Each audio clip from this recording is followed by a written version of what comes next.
প্রিয় ভাই ও বোনেরা, মৃত্যু যখন চলে আসবে তখন সম্পদে ভরা এই বিস্তৃত পৃথিবী ভোগ বিলাস ও বিনোদন সামগ্রীতে পরিপূর্ণ এই পুরো পৃথিবী সংকীর্ণ হয়ে যাবে। এই বিশাল পৃথিবীতে তোমাকে দাফন করার জন্য শুধুমাত্র 3.5 হাত জায়গা বরাদ্দ থাকবে।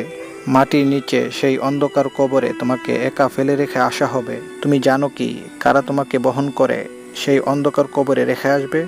তোমার বাবা, তোমার বন্ধু, তোমার আদরের সন্তান, তোমার প্রিয়জনেরা তোমাকে কাঁধে বহন করে সেই অন্ধকার কবরে রেখে আসবে।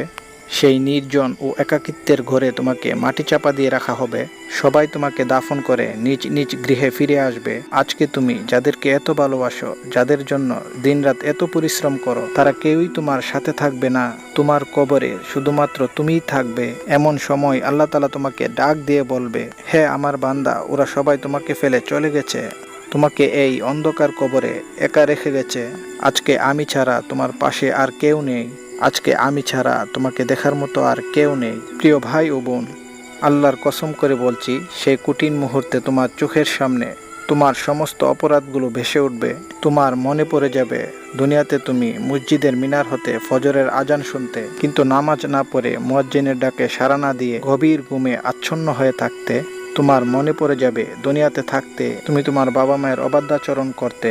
সেই কঠিন মুহূর্তে তোমার মনে পড়ে যাবে দুনিয়াতে তোমার বোন তোমার কাছে সম্পদ পেত, কিন্তু তুমি তাকে বঞ্চিত করেছিলে। সেই সময় তোমার মনে পড়ে যাবে তুমি অন্যায়ভাবে এতিমের সম্পদ আত্মসাৎ করেছিলে।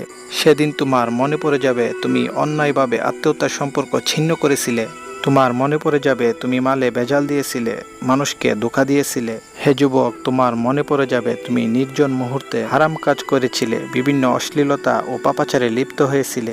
তোমার মনে পড়ে যাবে তুমি তোমার বন্ধুদের সাথে ফালতু আড্ডা দিয়ে সময় নষ্ট করেছিলে। সেদিন একের পর এক তোমার সমস্ত অপরাধগুলো তোমার চোখের সামনে ভাসতে থাকবে।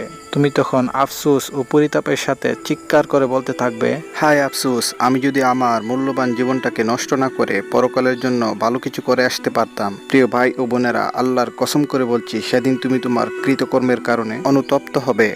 সেদিন তুমি তোমার নিজেকে ভুলে যাবে, কিন্তু তোমার পাপগুলোকে ভুলতে পারবে না। দুনিয়ার জীবনে করা অপরাধগুলো তোমার একের পর এক স্মরণ হতে থাকবে, তোমার স্মৃতিপটে ভাসতে থাকবে। প্রিয় ভাই ও বোন, সেদিন তো তোমার সকল অপরাধগুলোর কথা স্মরণ হবে। তবে আজকে কেন ওই অপরাধগুলোর কথা স্মরণ হচ্ছে না? আজকে কেন সেই অপরাধগুলোর কথা স্মরণ করে নিজেকে শুধরানোর চেষ্টা করছো না? আজকে কেন তোমার সেই অপরাধগুলোর কথা স্মরণ করে তোমার প্রতিপালকের কাছে ফরিয়াদ করছো না, তওবা করছো না? প্রিয় ভাই ও বোনেরা, তোমাদের জন্য শেষ উপদেশ হচ্ছে, মৃত্যুর পূর্বেই মৃত্যুবরণ করো। মৃত্যুর পূর্বেই মৃত্যুর পরের জীবন নিয়ে চিন্তা করো। পরকালে হিসাবের সম্মুখীন